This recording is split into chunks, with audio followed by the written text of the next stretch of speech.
So, you're here because you'd like to review action figures for YouTube and you're wondering exactly what you need to do to get started to make your reviews look good and sound good. I just figured that I would give my point of view as a lower level action figure review channel that is not a 100% action figure channel. This is actually a DC channel where I do more than just figure reviews.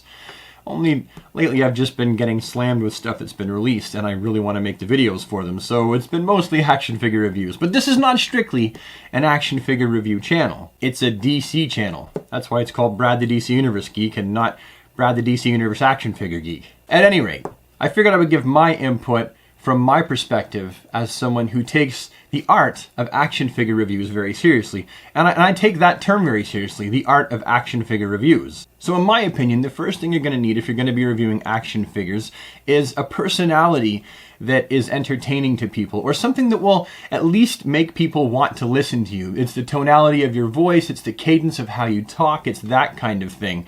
If you're boring when you talk, people kind of drift off and they fall away. So that's the number one thing. You have to bring yourself. Be your best self in every single video. Because people also, they want to see the figure, but they also get to know you as a reviewer and what you're like. And so if you bring the very best of yourself to the table, you know, the most jovial, the funnest you, or, and at times, maybe the most annoyed you because you're just being honest with the quality of a figure, that's the kind of thing that's going to resonate with people. People want to feel like they're getting to know you as well as the action figure reviewer. So thing number one is personality. Bring what you got to the table and let it shine. Now the second thing, in my opinion, is you should be filming your videos on a high definition camera. I see this way too much. People film their action figure reviews on just whatever they've got. Maybe it's a grainy cell phone or whatever, and in my opinion, I think that those videos are subpar. Even if you have a great personality reviewing them, I still won't watch those videos. And to be fair, I don't watch very many action figure reviews now at all. There's a guy, Civilian Collectibles, I watch some of his, but I generally don't watch very many action figure reviews because I don't want their reviews to taint anything that I might be reviewing. I want it to be completely my own point of view. But the point is, if the video itself is grainy, if it's not clear, then I'm going to want to click away because I want to be able to see what I'm looking at in the clearest, most high definition I possibly can so that I can see all of the fine details, the paint applications, the articulation, as clearly as possible. You have to remember, people are watching your videos not just because they're salivating to get that figure that they've just been wanting to get and they're watching the video before they buy it, but it's also a see before you buy kind of thing. A lot of people tend to watch my action figure reviews because they're on the fence about a figure and they want to know if it's worth their money. And the best way to see that is a product review. And they're going to watch 1, 2, 3 different product reviews, and then they're going to come out with a yay or nay kind of point of view. Yeah, I'm going to buy it. That's the thing I've been looking for my whole life. Where's it been? Nah, that's a piece of crap, and it's worth less than a bag of dog turds. So again, the footage has to be nice and clear for people so that they can see exactly what you're showing them. So that's number 2, a nice clear HD picture for people to see of the action figure you're showing. And if number 2 is a good high definition camera, then number 3 is going to be good lighting. You have to actually light your subject properly, because even if you have a camera that is a high definition camera, if you don't light your subject well enough, A, people aren't going to be able to see it, it's going to be dark, or at the very least, your camera might compensate for the low light and then lower its ISO and pixelate everything. Everything gets grainy because there's not a lot of light. So at the very least, you need to have, I try to have at least 2 lights facing my subject and sometimes 1 above. So I've got 3 nice bright lights above everything I film. And the light bulbs that I use are actually a clear white light. You can't use anything else other than a white light. Otherwise, your subjects are, the color of what you're filming is then tainted by the color of the light bulb. So, for example, most house lamp lights are actually, they give off like a yellow hue. You probably shouldn't film under that. Get nice white light bulbs. Number 4, and just as important as your personality, the camera, and the lighting, is the backdrop that you use. There are 2 kinds of backdrops that I prefer to use with mine. Either a mood-setting backdrop, and right now my current backdrop is one that I've used from Instaprint Diorama. There's a Kickstarter for him currently right now. There's still like 20 odd days or whatever, or just under 20 days left for his Kickstarter, and you can get all 5 of his backdrops for the low price of like 17 bucks American, 10 pounds, you know, something like that. It's very, very low. You get them all. You print them out yourself. It's really easy. I'm currently using one of those.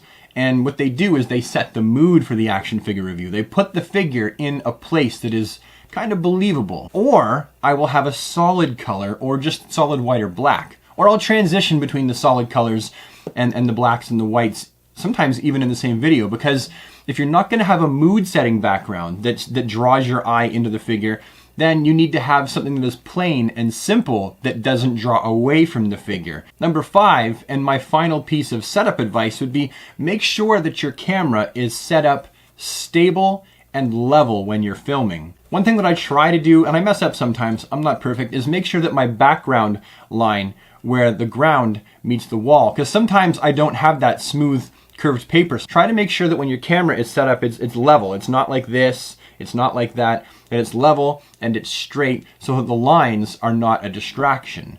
That's a huge thing, and I see that a lot. Cameras are up here, they're over here, they're on an angle, and it's just, in my opinion, that it's distracting for me to watch. And the more distracted I am from what I'm watching, the less I'm going to want to come back to that channel and watch it. But I guess what I'm saying is, with all of these technical things, whether it be all the, the camera angle, the lighting, the backdrop, the camera itself, or your personality, you're trying to make it as easy as possible for people to want to come back and enjoy your content. And really, you want them to enjoy it too, because entertainment really is also a form of escapism. Sometimes we need that. Okay, so we've covered that stuff. The next level of what you're going to need to know if you want to become an action figure reviewer is price, and then time and effort. So let's go over price first. For me, to run my channel, some months I spend as little as $300 on my channel to make it work. Other months I spend as much as $5,500 to make this channel even exist, as far as the action figure reviews go. If you don't care and you're just doing it for fun, you're just going to review any old figure, and you're not really that concerned about getting a lot of views, then you won't have to worry about this point. But if you're someone that is actually looking to start actually making your mark on the action figure review scene, you want to share your passion for action figures with the rest of the community, you're going to have to claw your way through the fog, and make it so that people can see who you are. And people will see who you are more so when the algorithm begins to pick you up and show your videos to people who haven't yet discovered you. Now, here's why this is going to cost money.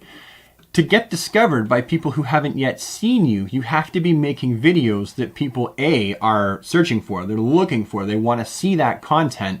And then B, it has to be the kind of content that they watch and then watch the whole way through. And part of that is because you've done the things that I've said in the first part of the video. But it has to be something they're looking for. And people are generally looking for new items. I've always found that when I work my butt off for 3 days and put out a video on something that is still new, something that people are still looking for, and I make the video as best I can, but as quick as I can, and get it out, I find I get the most views on those videos. Whether they're multiverse figures, or whether they're something from DC Collectibles, I find that that's the stuff that gets the most views. Why is that?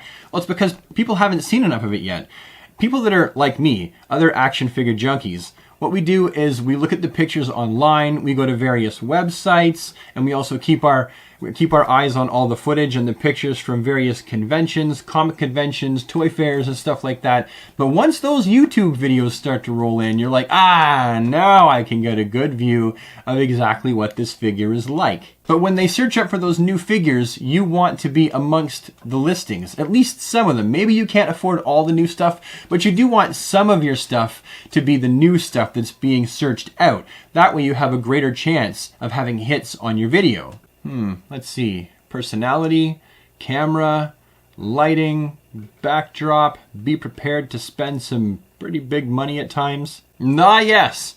Right. Now let's get to the back end of things, the on the computer side of things. So when you're editing your videos, you're going to want to cut out absolutely everything that doesn't need to be there. I find that I will film this much and I will be making jokes and doing all kinds of things and saying all kinds of things, and then I will cut out every single little tiny extra piece that I feel doesn't further the cause of the video. It's kind of like a painting.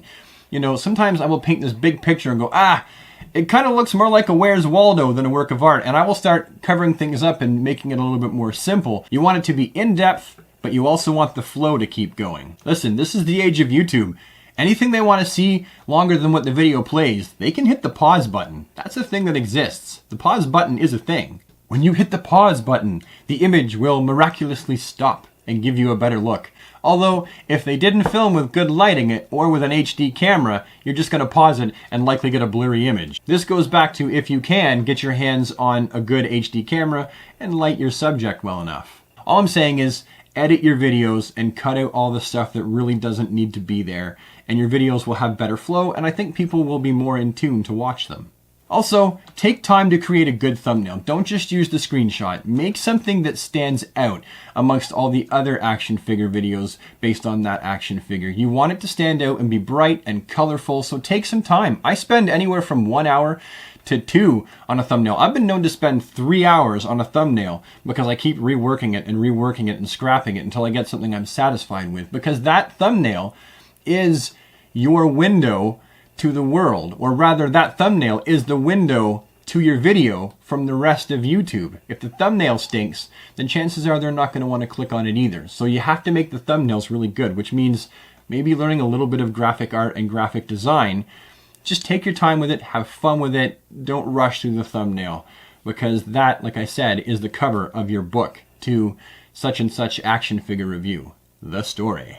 And then finally, make sure that you title your video and tag it accordingly like you should. So that means make a very descriptive, complete title, and then the first few lines of your video description have to include the words from your title as well, so the algorithm will pick it up further. And then don't just use short form tags, because those are pretty much useless.